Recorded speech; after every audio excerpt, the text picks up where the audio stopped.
কি খাইতেছো? ভুট্টা কেমন লাগে মাছ দিয়ে? ভালো লাগে? খেয়ে স্কুল যাবা? তাড়াতাড়ি যাও।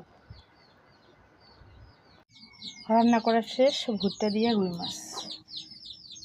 খেয়ে দেখি কেমন লাগে। রান্না শেষ, এই যে বাটিতে ভরে নিয়ে যাই, এখন খাবো। খেয়ে দিয়ে স্কুলে চলে যাবো। সবাই ভালো থাকবেন, আর যদি ভিডিওটা ভালো লাগে লাইক কমেন্ট দিয়ে পাশে থাকবেন। আল্লাহ হাফেজ। হ্যালো এভরিওয়ান, আসসালামু আলাইকুম। সবাই কেমন আছেন? আশা করি সবাই ভালো আছেন। আমিও আল্লাহর রহমতে ভালো আছি।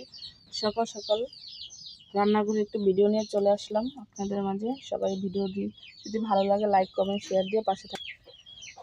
আজকে যে সকাল সকাল রান্না করে রেখে দিতেছি, স্কুল থেকে আইসা রান্না করতে দেরি হয়ে যায়, যার বাবা খাইতে সমস্যা হয়, তাই রান্না করে রেখে দিতেছি। আজকে রান্না করবো রুই মাছ দিয়ে আর কাঁঠালের বিচি দিয়ে আজকে রান্না করবো আজকের আয়োজন। 1 নম্বরে শিলপাটায় বেটে পেঁয়াজ আছে, রসুন আছে, তার শিলপাটায় বাটবো। শিলপাটায় বেটে রান্না সাথে থাকেন। আর ভুট্টা দিয়ে আজকে প্রথম ট্রাই করবো রুই মাছ রান্না।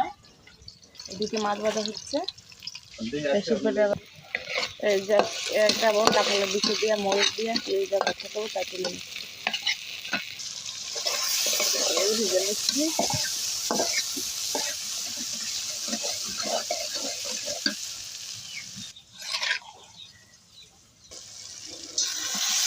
বাটা মশলা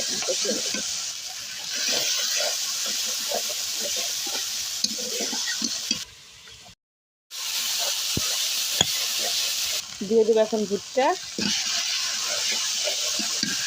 তার সাথে দিয়ে দেবে কাঁঠালের বিচি।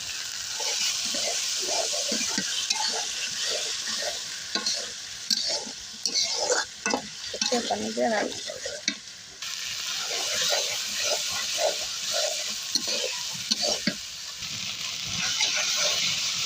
বসানো শেষ। এখন একটু পানি দিয়ে মাছ দিয়ে দেবো। দিয়ে দিয়েছি পানি। করে নিচ্ছি কাঁঠালের বিচি ভর্তা, মরিচ ডালা আর পেঁয়াজ ডালা দিয়ে।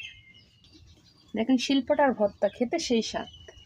দিয়ে দেবো একটু সরিষার তেল দিয়ে মিক্স করব।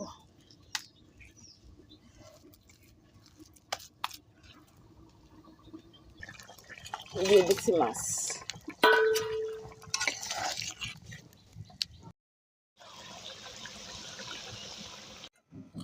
আর দেখেন এই যে ঝালমরিচ করে খোলা মাছ রান্না করছি দুপুরে। শাক রান্না, ভর্তা ছিল, আর ঝাল ঝাল করে তরকারি এটা রান্না করলে খুব স্বাদ হয়। এটার ভিতরে হলুদ দেয় না, শুধু পেঁয়াজ বাটা, রসুন বাটা আর শুকনো মরিচ বাটা, শিলপাটা বেটে সেই স্বাদ।